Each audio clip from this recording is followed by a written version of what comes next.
Hello guys, welcome back to another video. We are working on the BMW 130i today with the N52 engine, of course. And we're going to be doing an engine oil and filter change along with an oil flush as well. Now I like to change out my oil and oil filter every 5,000 miles or so. I don't believe in following BMW's recommended 12 to 15 to 18,000 miles, whatever it is.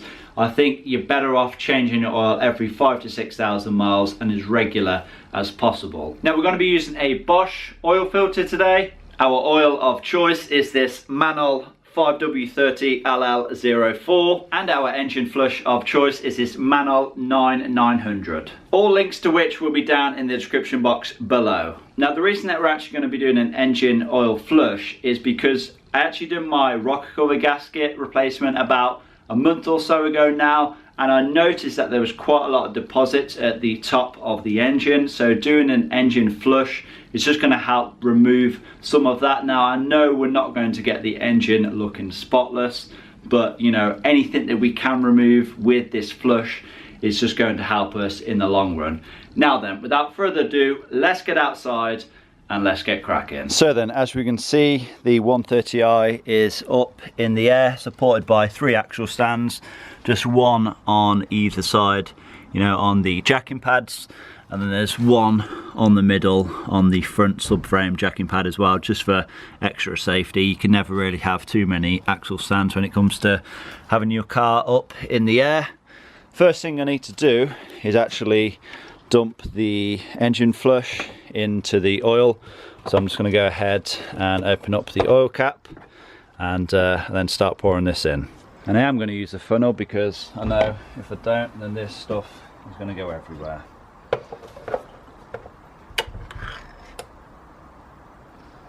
If you're wondering what it looks like, this is it. It just looks like a very thin oil basically.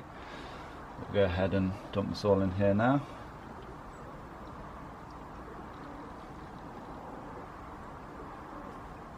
Let's say one of these cans is good for an engine oil capacity of around 6 litres. This engine holds about 6.5 litres, so we should be good enough with just the one can. Let's close the oil cap. And now what we need to do is get this engine fired up.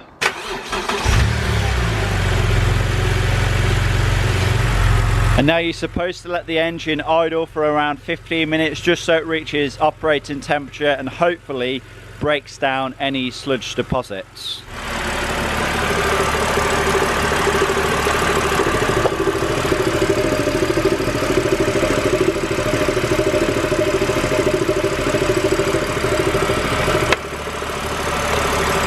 So there we go then, we've let the engine idle for around 15 minutes or so.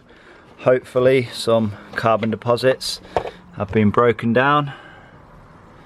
Obviously going to be very difficult to tell, but yeah, let's just hope it's done its thing. Now next thing I'm going to do is partially remove the oil filter. I'm just going to crack it loose just to let the oil drain from the oil filter housing back into the sump, and then what I'll go do is remove the sump plug and drain the oil. So if you do have an N52 engine and you want to remove the oil filter, very handy to have one of these mega size sockets. It's a 86mm 16 flute socket. Just pops over the oil filter cap nice and easy. I'm going to go ahead and crack this loose now.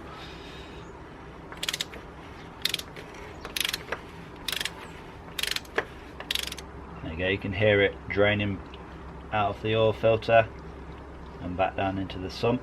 So yeah, we'll just let this drain for a minute or so, then we will fully remove it, and then I will remove the sump plug. The majority of the oil has drained out the filter now. We'll just go ahead and dump it in here. So I've removed the oil filter from the cap. I'm just going to drop it in here. I'm not going to tighten it up, I just want to leave it there just so nothing falls into the engine while I'm draining the oil. So now we are underneath the car then. We have the sump and the sump plug, which in our case is a 17mm one, and this should not be tight because I've torqued it up to spec to 25 Newton meters on the last oil change, so we should be able to crack this loose. There we are. And then the trick is to try and make as much oil drip down your arm as possible. Obviously that was a joke. So I'm going to try and hold this up as high as possible and then remove the sump plug. I think if I remember rightly, this sump plug is only a short one, so you can see, there we are. And slow that down, and we are draining away. And while the oil pan is draining away, we can get our new oil filter ready. But first thing I'm going to do is give the oil filter housing a good clean out, just to remove any debris that may have got caught up in the filter. There we are then, nice and clean in there, ready for our new oil filter. So I'm going to get the filter cap itself ready, so I'm just going to give this a quick wipe out, and then I'm going to go ahead and remove the two O-rings. So there is this one here which seals the cap to the oil filter housing, and there is this one here on the end. We just use a pick tool,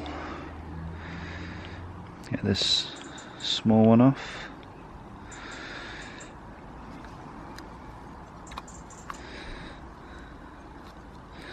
There we are. And then we have the large one. Is that removed? Then we'll go ahead and install our new Bosch oil filter. This just pushes in. There you are, hear a nice click. And now we can go ahead and install our new O-rings, which of course come included with the oil filter. You get the perimeter O-ring, you get the small one that goes on the bottom, and then you get a new copper crush washer for the sump plug as well. Okay, so if we go ahead and slide this over then.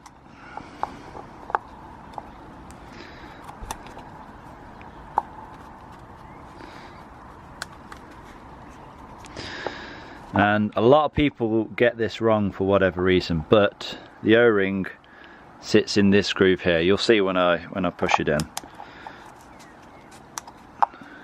This groove here. Yeah, don't go and put it in that one there right at the top, otherwise you'll have a severe oil leak. It's this one here. And we'll go ahead and install that little green one as well.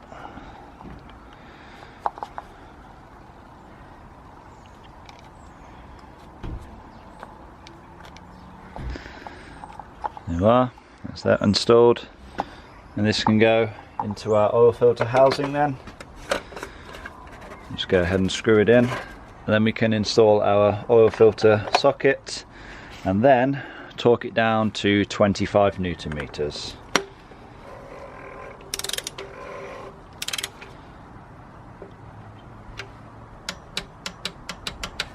There we are, now we can remove the cap, and that's the oil filter done now. And in the time that we was doing the oil filter, the oil pan should now pretty much completely have drained.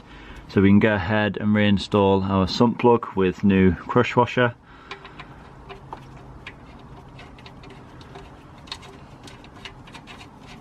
And now this can be torqued down to 25 Newton meters as well.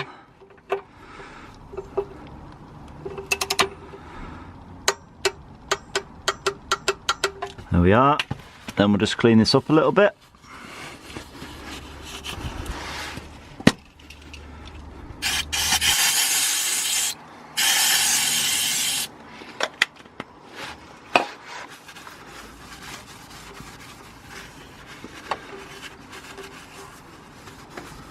And now all we need to do is get the car back on the ground, and then we can start filling up the engine with oil. And now that the car is back on the ground, then it's time to start filling this engine up with oil. So in this jug here then, I have just over 5 litres, so I'm going to put the entire contents of this in, and then what we'll do is we'll check the electronic dipstick and see if we are measuring on that.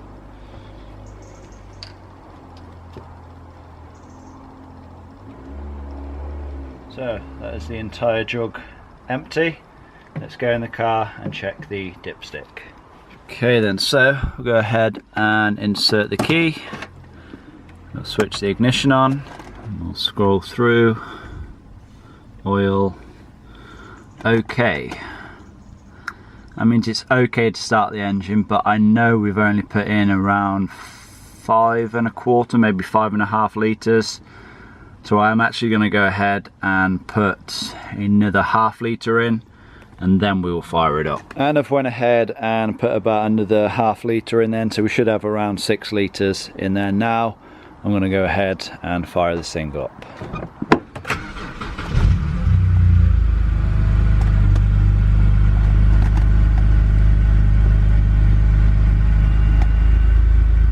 The main thing is we don't have the oil pressure light, which would indicate that we have very low oil. But yeah, let's start reading the oil level sensor. And in the meantime, we can just make sure we don't have any leaks.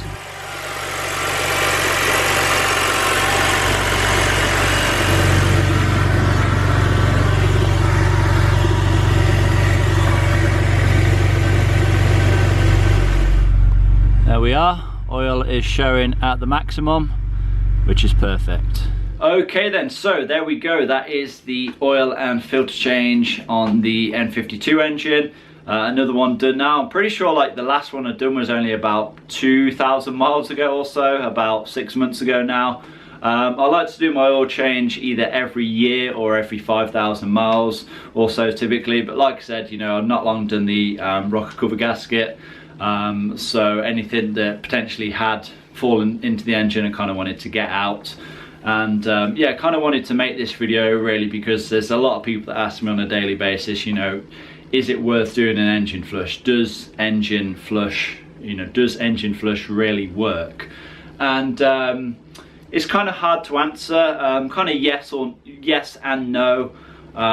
It's probably not as good as you may expect it to be. Like, you know, if you have an engine that's really just been abused and, you know, not had oil changes regularly, you know, throughout its whole life, you're not going to get that engine looking, you know, new again with just doing an engine flush.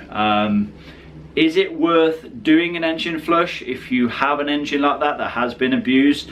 Definitely yes. I'm going to be doing one on my BMW E46 as well, because that has no service history, so I don't know, you know, how frequent the oil has been changed on that. But yeah, you're not going to, you know, get it looking brand new again. You are going to remove, you know, some residue, some carbon deposits, which is good. You know, that's all good, because you don't want them, you know, clogging up oilways and whatever else. But yeah, you're not going to get your engine looking brand new, but it is definitely worth doing if your engine has not had regular oil changes. So I hope that kind of answers a few questions.